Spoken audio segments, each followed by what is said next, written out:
In one of the craziest games of the NBA playoffs, the Celtics took a 3-0 lead over the 76ers with a 101-98 overtime victory on Saturday.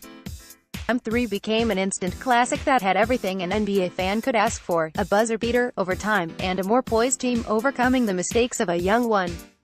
The reality of Game 3 is that the 76ers probably should have won. There are never guarantees in basketball, but their own mistakes and lack of execution at the end of the game cost them. Give the Celtics credit, they did everything to force that, but the 76ers walked right into those mistakes and now face a deficit that no team in NBA history has overcome. Here are a few takeaways from the game. What in the world happened at the end of regulation? The 76ers may have cost themselves the game, but at one point it looked like they had saved themselves. They forced overtime with a shot that, had Marco Bellinelli been a little farther back, would have won them the game. Bellinelli has always been known for making tough looks, but this fadeaway from the corner was ridiculous. The shot counted as a 2, but what followed was honestly hilarious. The in-arena ops thought Bellinelli had just won the game, so they started to shoot out confetti.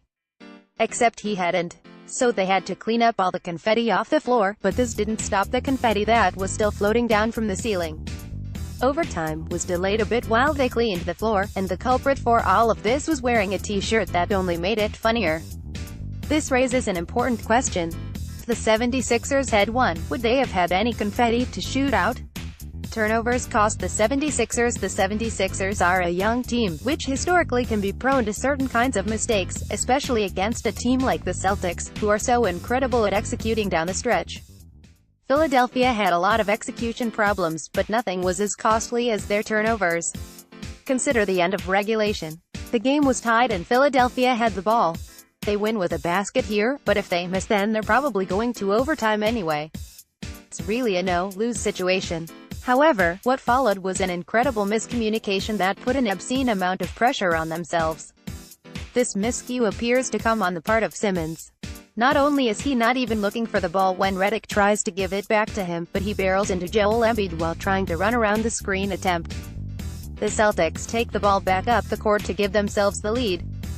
Philly was able to tie the game back up and send it to overtime on a miraculous Marco Bellinelli jumper, but their execution mistakes merely continued as the game went on.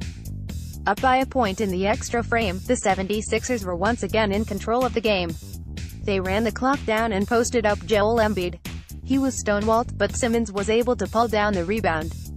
Instead of dribbling the ball back out, or taking the foul to shoot free throws, he instead attempted a hasty putback. The shot fell short, giving the Celtics another chance to win the game. They didn't waste it, with a fantastic lob play to set up Al Horford's go-ahead basket. The 76ers are still in control of their destiny at this point. They just have to make a basket, and they can end this game as winners of a drama-filled Game 3. Instead, they once again turned the ball over at a crucial moment. This time it was Simmons throwing the ball away as he tried to get it to Embiid. This is youth falling short in a playoff setting. It's not a young team failing due to the bright lights, but rather desperation taking over and leading to dumb mistakes against a world-class defense. Every time the 76ers had control, they would proceed to give that control right back to the Celtics. They had so many chances to win the game late and just couldn't come through. Embiid got the highlights but didn't play well on paper. It looks like Embiid played well. He had 22 points, 19 rebounds, and 2 highlight poster dunks that are going to be showing up on highlight reels for his entire career. First, he baptized Aaron Baines with something so nasty that it requires a warning. Viewer discretion is advised. Then Embiid tried to break Horford's hand by putting him on the poster list. That's 2 posters in a single game for the process. However, highlights and numbers aside, this was a bad game for Embiid. His defense wasn't anywhere near the necessary level for the 76ers. Too often he was caught out of position and leaving open lanes for the Celtics to drive through.